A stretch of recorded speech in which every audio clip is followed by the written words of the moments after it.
Terrain social.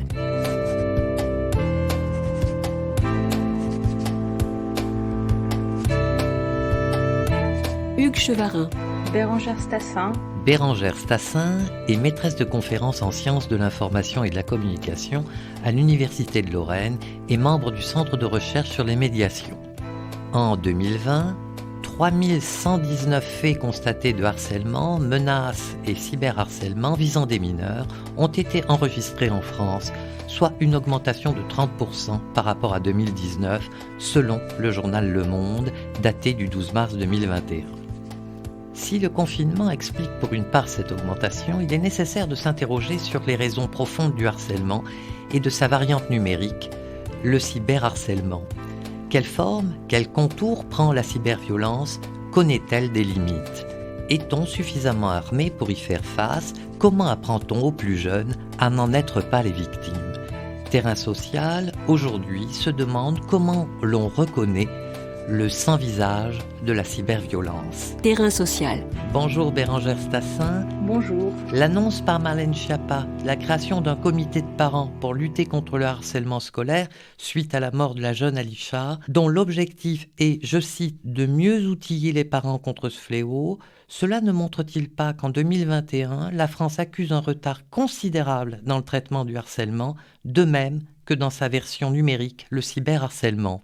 Quelles sont les raisons de ce retard et depuis quand se préoccupe-t-on vraiment de harcèlement et de cyberharcèlement? La France, effectivement, accuse un retard par rapport à la problématique du harcèlement et contrairement aux autres pays européens. On sait par exemple que la Scandinavie a développé des outils de prévention du harcèlement dès les années 70 et pour les pays anglo-saxons à partir des années 80-90. En France, on a vraiment pris conscience de la nécessité d'agir au tournant des années 2010. Donc on a entre 30 et 40 ans de retard par rapport aux autres pays européens.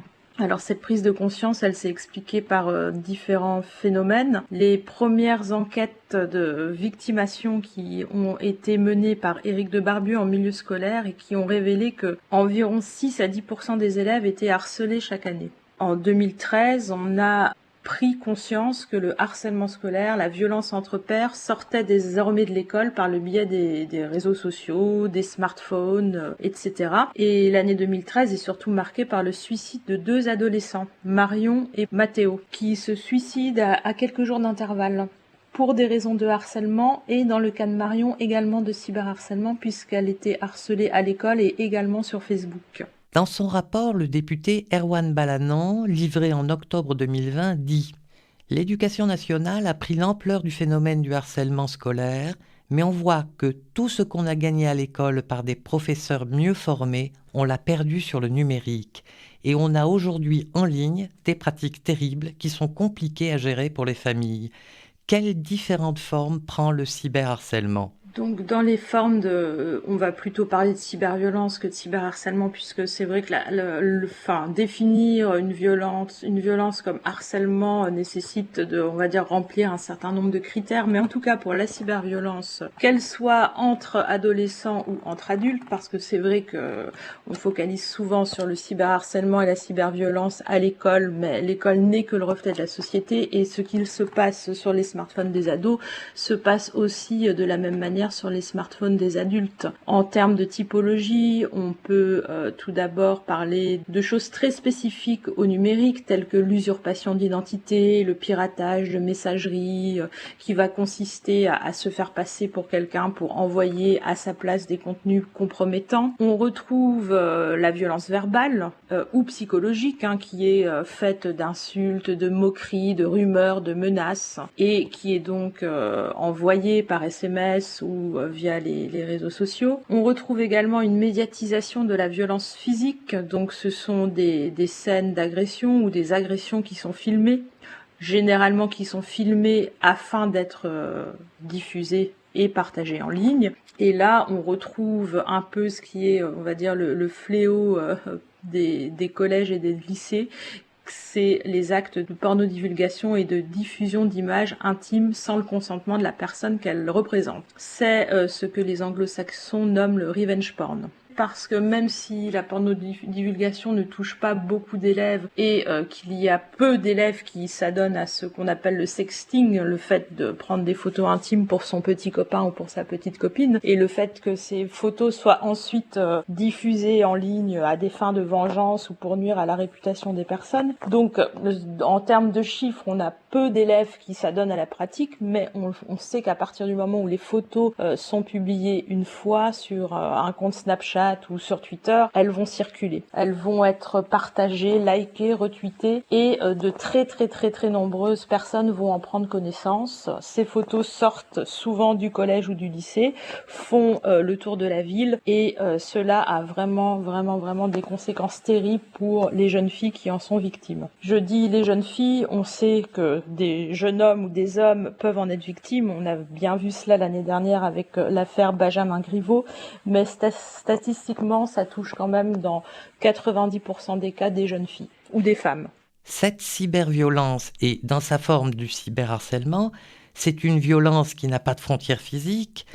Est-ce un des aspects particuliers, le fait qu'elle quitte les cours des écoles, elle quitte l'enceinte de l'entreprise, elle quitte, etc., etc., etc. La barrière physique dont vous parlez, c'est un élément essentiel pour comprendre le phénomène, mais également la barrière temporelle, parce que le rapport à l'espace et au temps n'est pas du tout le même qu'avec le phénomène traditionnel de harcèlement scolaire ou de harcèlement moral au travail ou de harcèlement sexuel. Le harcèlement, si on le définit, on peut focaliser sur le harcèlement scolaire, c'est le fait d'être victime de manière répétée de brimades exercées par une personne ou un groupe de personnes dans une relation où il y a une asymétrie des forces. Donc soit je suis régulièrement malmenée par une personne qui a l'ascendant physique ou psychologique sur moi, soit je suis régulièrement malmenée par un groupe de personnes.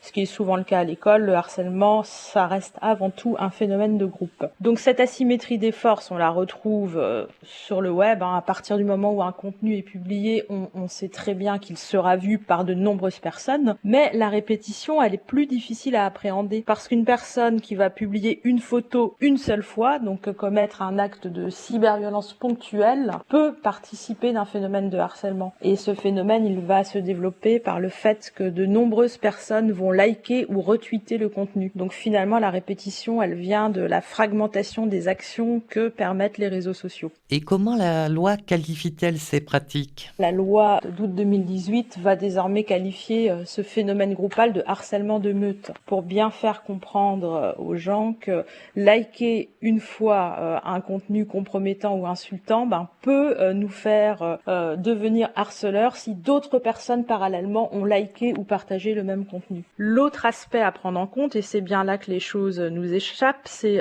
donc tout à l'heure on a dit il n'y a pas de barrière temporelle, c'est le fait que les photos ou les insultes ou les photomontages ou les vidéos qui sont publiées donc une fois, on va dire ça fait le tour du collège, du lycée ou de la ville, il y a bien un phénomène de harcèlement et de cyberharcèlement qui se produit, puis l'affaire retombe et des mois, voire des années plus tard, les contenus surgissent à nouveau. On sait que les traces numériques, elles sont intelligentes et quand bien même on supprime certains contenus du web, on n'est jamais sûr qu'ils soient supprimés à jamais. Les traces ressurgissent, les personnes voient à nouveau leur image et leur réputation mises à mal et les contenus recirculent à nouveau, la violence se répète et on a à nouveau un acte de cyberharcèlement qui peut très vite se constituer. Donc c'est toute la différence et ça rejoint un peu la question que vous me posiez tout à l'heure. L'école, l'éducation nationale a effectivement pris le sujet au sérieux et développé toutes sortes d'actions éducatives, pédagogiques au sein des établissements scolaires, mais les professeurs, les CPE, les infirmières n'ont pas de prise sur ce qui se passe sur les réseaux sociaux une fois que les élèves sont sortis de l'école.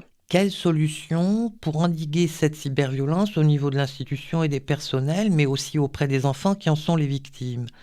Tout d'abord, quels éléments structurants voyez-vous dans les institutions comme l'école qui permettraient de mieux former les personnels à cette lutte ? C'est vrai que depuis que les pouvoirs publics ont pris conscience de la nécessité d'agir, il y a quand même de très nombreuses actions qui ont été mises en place au sein des écoles, et notamment des actions à destination des enseignants et, on va dire, des personnels éducatifs. Il existe aussi des leviers à travers les programmes scolaires, ont été vraiment, alors non pas développés, cela existait déjà, mais mis en avant la nécessité d'éduquer les élèves aux médias et à l'information.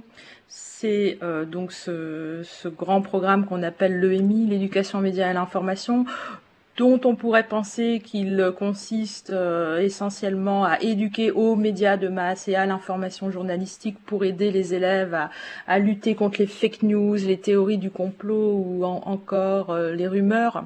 Mais l'éducation aux médias et à l'information permet également de former les élèves à la gestion de leur identité numérique et permet, ou en tout cas vise à leur apprendre à publier de l'information de manière éthique et responsable au sein du web. Ça c'est un levier assez intéressant. Concernant, donc j'ai parlé de l'EMI pour lutter contre les fake news et la désinformation, c'est tout à fait aussi pertinent pour lutter contre le harcèlement et le cyberharcèlement, puisqu'on sait très bien que ce soit le harcèlement scolaire ou la thématique de la cyberviolence, elle est totalement ancrée dans les stéréotypes, dans les préjugés, dans le sexisme, dans l'homophobie, la transphobie, le racisme, et également liée à tous les stéréotypes de type grossophobie, couleur des cheveux, etc. Tout à l'heure, j'ai cité le jeune Matteo qui s'est suicidé en 2013. La principale raison du fait qu'il soit harcelé régulièrement était sa couleur de cheveux. C'est un jeune homme qui était roux et qui subissait donc une sorte de roussophobie, si on peut l'appeler comme ça. Donc, à travers l'éducation aux médias et à l'information, on va apprendre à dépasser les stéréotypes et les préjugés pour lutter contre la désinformation et les fake news, mais aussi pour lutter contre toutes ces discriminations et préjugés qui constituent vraiment le terrain fertile du harcèlement et du cyberharcèlement. J'aimerais maintenant aborder un aspect de vos recherches qui concerne le développement de l'empathie, afin que les enfants puissent analyser et comprendre les comportements et savoir se positionner face à la cyberviolence. Est-ce, j'imagine, une des clés pour combattre ces phénomènes ? Parallèlement à l'éducation aux médias et à l'information, on parle de plus en plus de la nécessité d'éduquer à l'empathie, de développer les compétences émotionnelles et psychosociales des élèves. Les études qui ont été menées par de nombreux chercheurs par rapport au harcèlement scolaire ont montré que les émotions jouaient un rôle vraiment prépondérant dans les situations de violence entre pairs. Alors ces émotions, elles sont diverses et variées.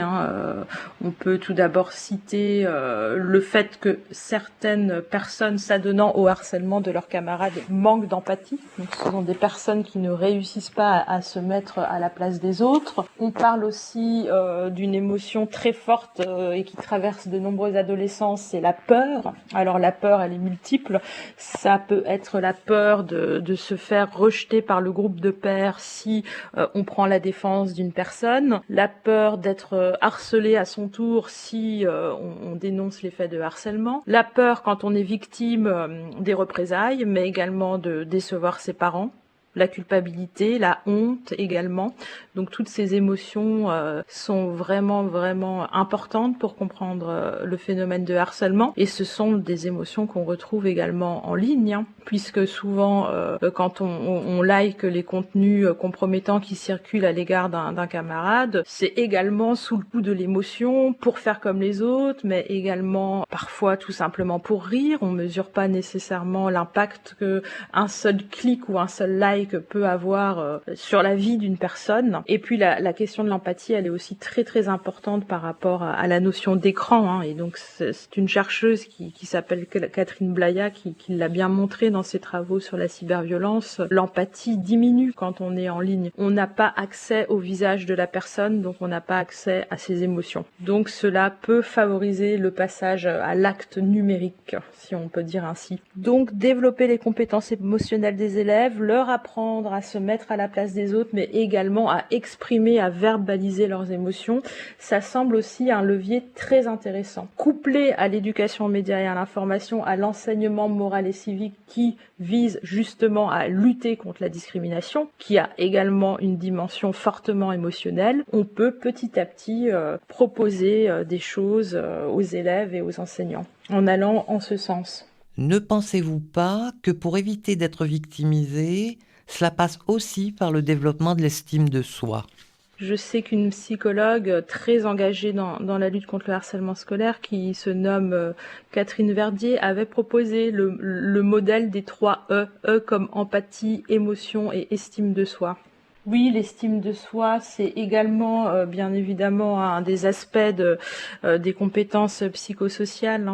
C'est le fait aussi peut-être aussi de verbaliser ses émotions, va peut-être permettre de s'affirmer plus facilement. En s'affirmant plus facilement, on va développer la confiance en soi et l'estime de soi, effectivement. Merci Bérangère Stassin. Je rappelle que vous êtes maîtresse de conférences en sciences de l'information et de la communication à l'Université de Lorraine. Vous avez publié Cyberharcèlement, sortir de la violence à l'école et sur les écrans aux éditions C&F en 2019. Terrain social.